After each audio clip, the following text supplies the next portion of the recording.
பெரிய வெங்காயம், கொத்தமல்லி தழை, தக்காளி இதெல்லாம் வந்து பொடியா கட் பண்ணி வச்சுக்கோங்க. வேர்க்கடலை வந்து இந்த மாதிரி கொஞ்சமா தோல் உரிச்சு வச்சுக்கோங்க. இப்ப அடுப்புல ஒரு வாணலி வச்சுக்கிட்டு எண்ணெய் எல்லாம் எதுவும் சேர்த்தாம மக்கானாவ வந்து வறுத்து எடுத்துக்கோங்க. மக்கானா வறுக்கிறப்ப சிம்ல வச்சுக்கோங்க அடுப்ப. நீங்க அந்த வறுத்து எடுக்கக்கூடிய அந்த மக்கானாவ வந்து கையில பொடிச்சீங்கன்னா, அப்படியே பொடி பொடியா போகணும். அந்த ஸ்டேஜ்ல வந்து அடுப்ப ஆஃப் பண்ணிட்டு, ஒரு பிளேட்ல வந்து இந்த மக்கானாவ கொட்டி வச்சுக்கோங்க.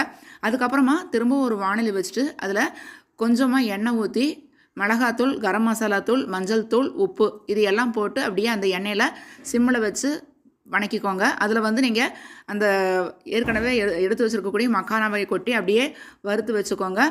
இப்போ நம்ம கட் பண்ணி வச்சிருக்கக்கூடிய வெங்காயம், தக்காளி, கொத்தமல்லி தழை, நிலக்கடலை எல்லாம் இருக்கு இல்லைங்களா? அதையெல்லாம் இதில கலந்து நம்ம சாப்பிட்டுக்கலாம்.